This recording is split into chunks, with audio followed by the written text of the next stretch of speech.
En la primavera de 1834, en algún lugar entre las colinas onduladas del centro de Virginia, se hizo un descubrimiento que cambiaría para siempre la forma en que comprendemos las profundidades del mal humano. 47 niños de entre 6 y 16 años fueron encontrados encadenados en un sótano debajo de lo que parecía ser una simple casa de campo. Los niños no se parecían entre sí, hablaban diferentes idiomas y cuando se les interrogaba solo podían susurrar un nombre entre lágrimas: Madre Sullivan.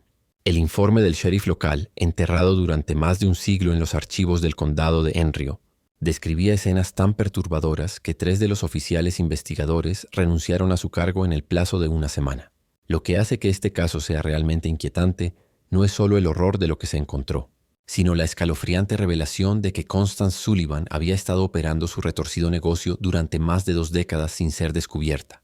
Los niños la llamaban madre, pero la verdad detrás de ese título resultaría mucho más siniestra de lo que nadie podría haber imaginado. Antes de continuar con la historia de la familia Sullivan y sus secretos indescriptibles, quiero preguntarte algo importante. Este canal no es para todos, solo para las almas más valientes que se atreven a enfrentar los capítulos más oscuros de la historia estadounidense. Si has llegado hasta aquí, no eres como la mayoría. Entiendes que hay verdades demasiado horribles para ignorarlas, sin importar cuánto nos perturben. Así que presiona el botón de suscribirte y únete a nuestra comunidad de verdaderos buscadores de misterio. Y cuéntame en los comentarios, ¿desde qué estado nos escuchas?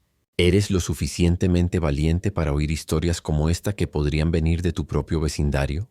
La pregunta que atormentó a los investigadores, entonces, y que sigue desconcertando a los historiadores hoy en día es cómo una operación tan grande pudo pasar desapercibida durante tanto tiempo en una comunidad rural tan unida.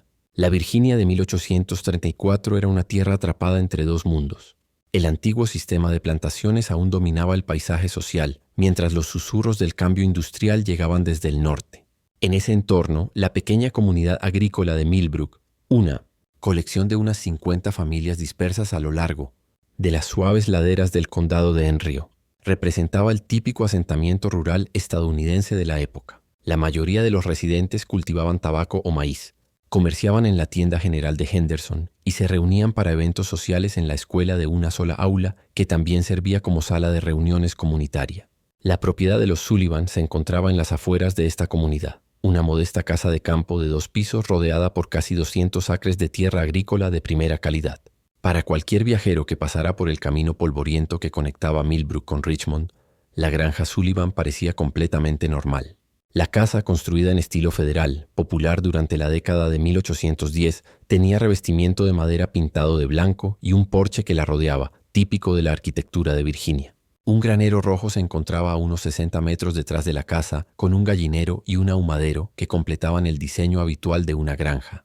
Lo que hacía única a la propiedad de los Sullivan no era visible desde la carretera. Ezra Sullivan, quien había comprado la tierra en 1809 con el dinero heredado de la fortuna tabacalera de su padre, se había esforzado notablemente en ampliar el sótano de la casa. Mientras que la mayoría de las viviendas de Virginia en esa época tenían simples bodegas para raíces, el sótano de los Sullivan se extendía mucho más allá del perímetro de la casa.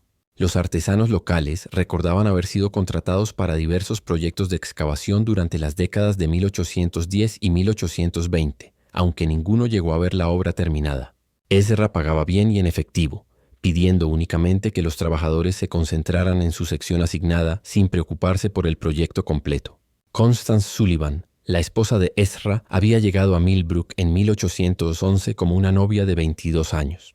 Los vecinos la recordaban como una mujer atractiva, de cabello oscuro y voz inusualmente suave. Vestía con sencillez pero pulcritud. Asistía a los servicios de la iglesia metodista cuando su salud lo permitía y mantenía una reputación de mujer caritativa. Cuando se le pedía que contribuyera a las causas comunitarias, Constance invariablemente explicaba que ella y Ezra ya cuidaban de varios niños huérfanos de su propia cuenta, su familia en Pensilvania. La disposición, explicó ella, era temporal, solo hasta que pudieran encontrarse hogares permanentes adecuados.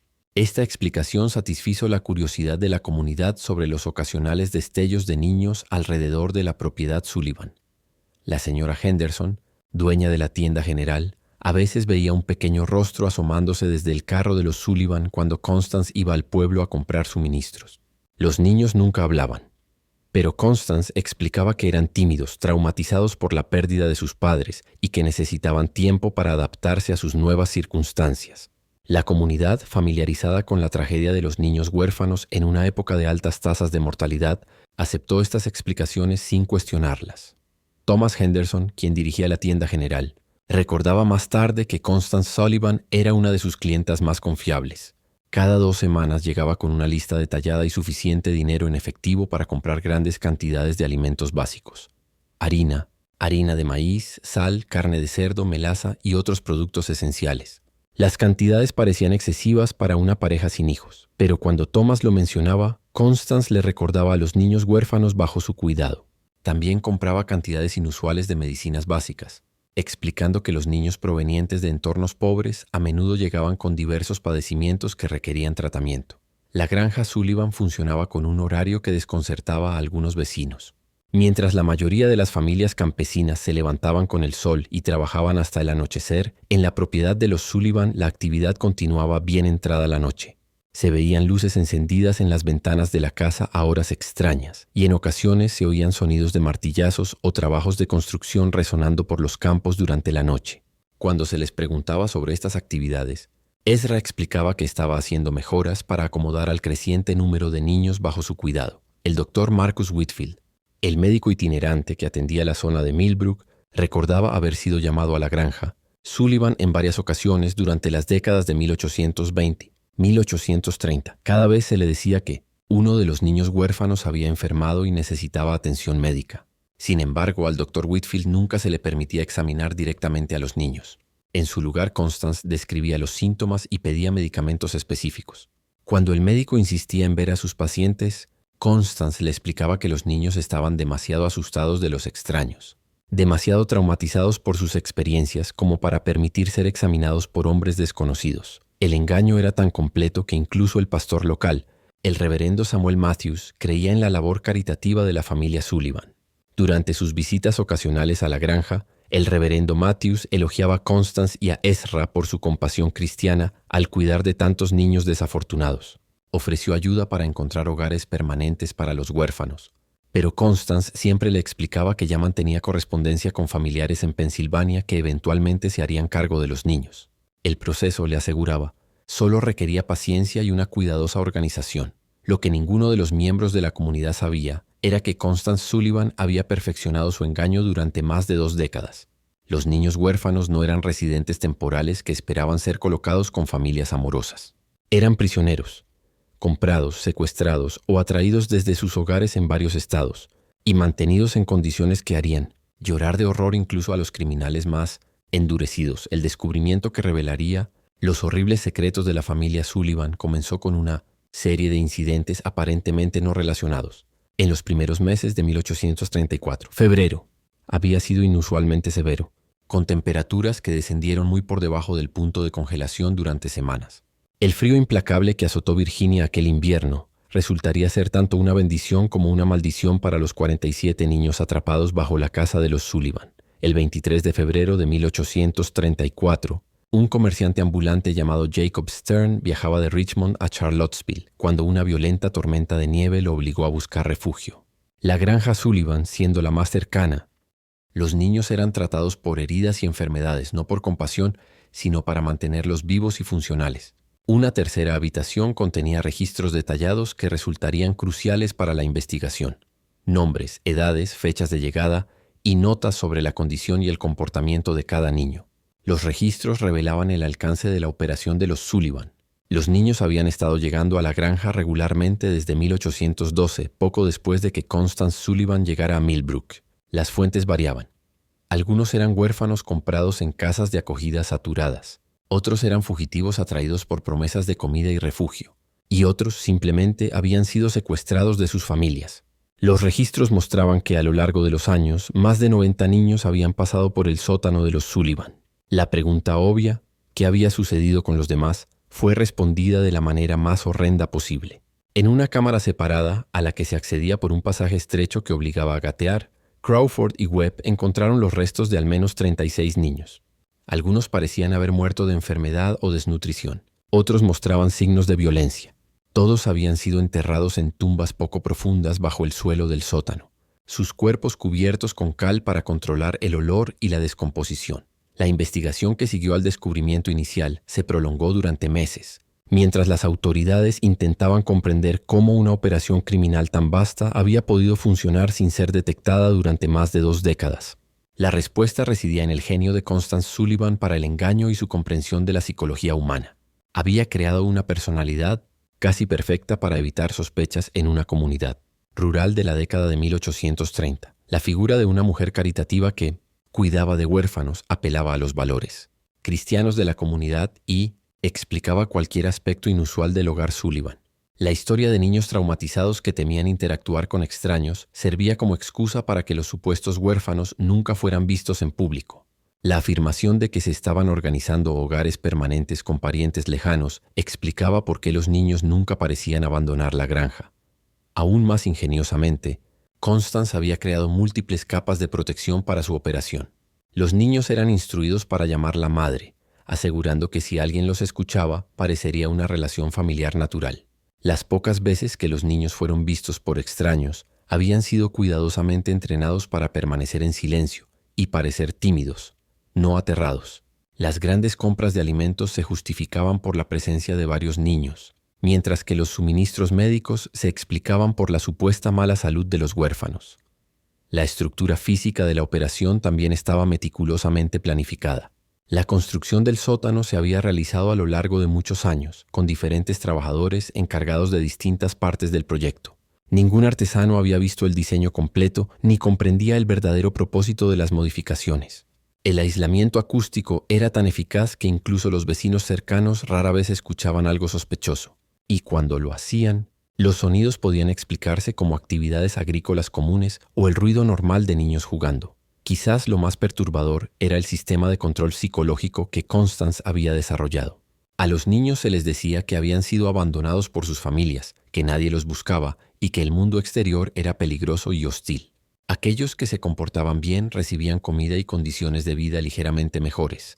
Los que causaban problemas eran castigados de forma ejemplar para infundir miedo en los demás.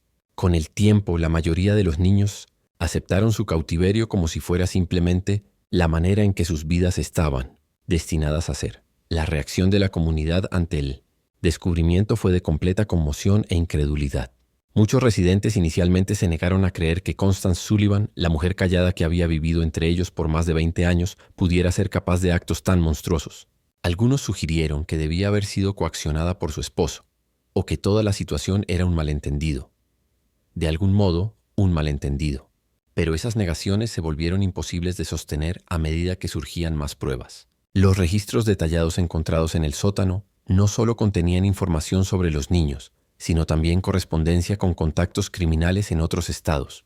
Constance Sullivan había sido parte de una red que traficaba con niños, comprando y vendiendo víctimas jóvenes a través de las fronteras estatales.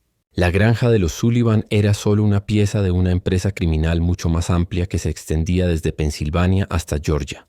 A medida que el sheriff Crawford profundizaba en el caso Sullivan, comenzaron a surgir patrones inquietantes que sugerían que la operación era mucho más sofisticada de lo que se pensaba inicialmente. La correspondencia encontrada en el sótano reveló que Constance mantenía contacto regular con al menos 2 individuos en 5 estados distintos, todos aparentemente involucrados en actividades similares.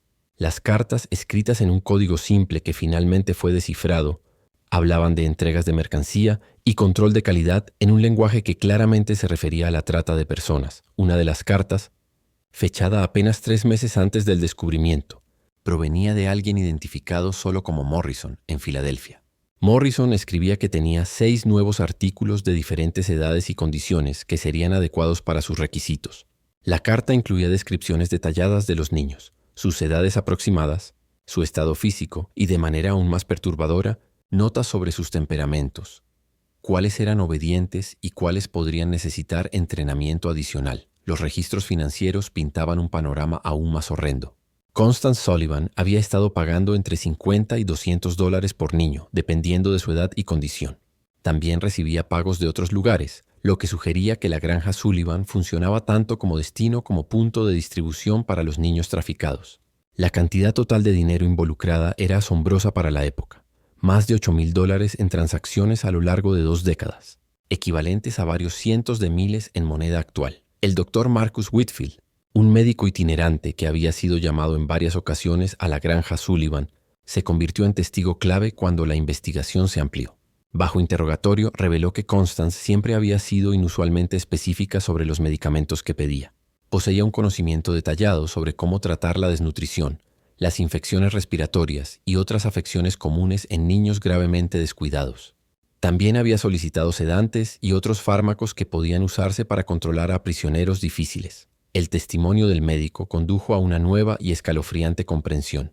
Constance Sullivan había estado estudiando de manera sistemática cómo mantener con vida a un gran número de niños en condiciones extremas de privación. Los suministros médicos que compraba, las preguntas que hacía, incluso el diseño del sótano. Todo estaba pensado para maximizar la tasa de supervivencia de sus prisioneros mientras minimizaba los recursos necesarios para mantenerlos. El empresario local Thomas Henderson aportó piezas adicionales al rompecabezas. Una revisión de sus registros de ventas mostró que Constance Sullivan había estado comprando cada vez más suministros básicos a lo largo de los años. Lo que parecía ser el crecimiento normal de un hogar caritativo era en realidad evidencia del aumento de una operación criminal. Henderson también recordaba pedidos específicos que le habían parecido extraños en su momento. Mantas extra, grandes cantidades de ropa infantil y compras al por mayor de medicinas simples. La investigación también reveló el papel de Ezra Sullivan en la operación. Aunque Constance parecía ser la mente maestra, Ezra era responsable del mantenimiento físico de la prisión y del manejo directo de los niños. Varios de los sobrevivientes, cuando finalmente pudieron hablar, lo describieron como el ejecutor que aplicaba los castigos y mantenía la disciplina. Su trabajo de construcción en el sótano no había sido solo expansión, sino una mejora constante de un sistema diseñado para mantener seres humanos en cautiverio. La revelación más perturbadora surgió del análisis de los registros de el edificio más cercano visible desde el camino parecía la elección natural para refugiarse en una emergencia. Ezra Sullivan, a pesar de su evidente reticencia, difícilmente podía negarle hospitalidad a un viajero varado en medio de un clima tan peligroso. Stern describiría más tarde aquella noche como incómodamente tensa. Constance Sullivan sirvió una comida sencilla de pan de maíz y carne de cerdo salada, pero la conversación fue forzada y torpe. Los Sullivan parecían nerviosos, intercambiando miradas constantes y sobresaltándose con cada sonido. Cuando Stern preguntó por los niños de los que había oído hablar, Constance explicó que todos estaban dormidos y no debían ser molestados. Los niños, dijo, habían estado enfermos con fiebre y necesitaban descansar. Lo que más perturbó a Stern fue el sonido. Durante la noche, mientras yacía en una cama improvisada en la sala de los Sullivan, escuchó lo que parecían ser sollozos apagados provenientes de debajo del suelo. Cuando mencionó esto a Ezra a la mañana siguiente, Sullivan afirmó que probablemente era solo el viento silbando entre las grietas de los cimientos. Aseguró que ese sonido era común en las casas viejas, especialmente durante el clima frío. Stern aceptó esta explicación, pero algo en el comportamiento de los Sullivan siguió inquietándolo. El segundo incidente ocurrió 3 semanas después, el 15 de marzo. Mary Catherine Flynn, una joven inmigrante irlandesa que viajaba con su familia en busca de trabajo en los campos de tabaco alrededor de Richmond, se separó de su grupo durante el cruce de un río. Exhausta y asustada se dirigió a la granja Sullivan. Al caer la noche, Constance Sullivan la recibió ofreciéndole comida y refugio por una noche. Mary Catherine nunca volvió a ser vista con vida. Cuando su familia denunció su desaparición ante el sheriff de Richmond, describieron el último lugar donde la habían visto y la dirección hacia la que se dirigía. Se organizó un grupo de búsqueda, pero las vastas extensiones de la naturaleza virgen de Virginia hacían casi imposible encontrar a una sola persona desaparecida. La búsqueda se suspendió después de una semana, y Mary Catherine Flynn fue dada por muerta, presumiblemente a causa de la exposición al frío o víctima de animales salvajes, el incidente final que llevaría al descubrimiento. Ocurrió el 2 de abril de 1834. Un granjero local llamado William Hutchinson estaba cazando conejos en los bosques que bordeaban la propiedad Sullivan cuando escuchó algo que lo dejó helado. Desde algún lugar cerca de la casa de los Sullivan provenían gritos de niños. No los gritos habituales de pequeños jugando, sino alaridos crudos, desesperados, de puro terror. Hutchinson se acercó con cautela para investigar, escondiéndose detrás de un grupo de robles a unos 50 metros de la casa. Durante casi una hora observó y escuchó. Los gritos continuaban intermitentemente, siempre pareciendo venir desde debajo de la casa, no desde su interior. En un momento vio a Ezra Sullivan salir de lo que parecía ser una puerta de sótano en el costado de la vivienda. Sullivan miró alrededor con nerviosismo y luego desapareció nuevamente bajo tierra. Cuando Hutchinson informó a sus vecinos sobre lo que había presenciado, las opiniones se dividieron. Algunos sugirieron que los niños huérfanos podrían estar más perturbados de lo que los Sullivan habían admitido, tal vez necesitando disciplina o tratamiento médico que podría sonar angustiante. Otros, sin embargo, comenzaron a recordar detalles extraños que antes no habían parecido importantes. Las cantidades inusuales de comida que compraba Constance Sullivan, los ruidos extraños que algunos vecinos habían oído por la noche, el hecho de que ninguno de los supuestos huérfanos había sido visto jamás en el pueblo ni en reuniones comunitarias. El sheriff Benjamin Crawford, un veterano de la ley con más de 15 años de servicio en el condado de Enrio, inicialmente desestimó las preocupaciones como simples chismes vecinales. Sin embargo, cuando William Hutchinson lo abordó directamente e insistió en presentar una denuncia formal, Crawford accedió a investigar.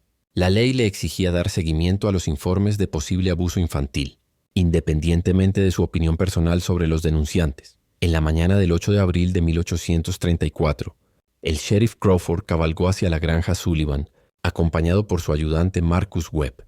Llegaron justo después de amanecer, esperando realizar una simple inspección rutinaria que pondría fin a los rumores de la comunidad.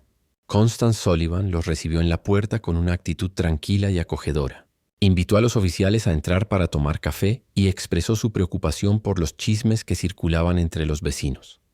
La conversación comenzó de manera normal. Constance repitió la historia sobre los niños huérfanos. Mostró a los oficiales cartas que afirmaba haber recibido de parientes en Pensilvania y se ofreció a organizar una reunión entre los niños y el sheriff Crawford una vez que se recuperaran de su reciente enfermedad. Todo parecía perfectamente razonable hasta que el ayudante Webb pidió permiso para usar la letrina. Mientras Webb rodeaba la casa, notó algo que le heló la sangre. La puerta del sótano que William Hutchinson había visto usar a Ezra Sullivan estaba asegurada con 3 candados separados.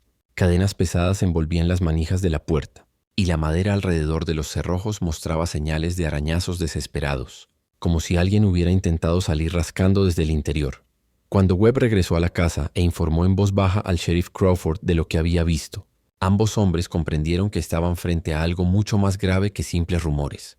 Crawford pidió cortésmente a Constance que les mostrara el sótano, explicando que una inspección completa ayudaría a disipar las habladurías. El cambio en la expresión de Constance Sullivan fue inmediato y escalofriante. Su rostro palideció, sus manos comenzaron a temblar, y empezó a balbucear que el sótano era peligroso, que los niños no tenían permitido bajar allí, que no había nada que ver salvo herramientas viejas y material de almacenamiento. Fue entonces cuando lo escucharon. Desde algún lugar bajo sus pies se oyó el llanto de niños, seguido por una débil voz que pedía ayuda.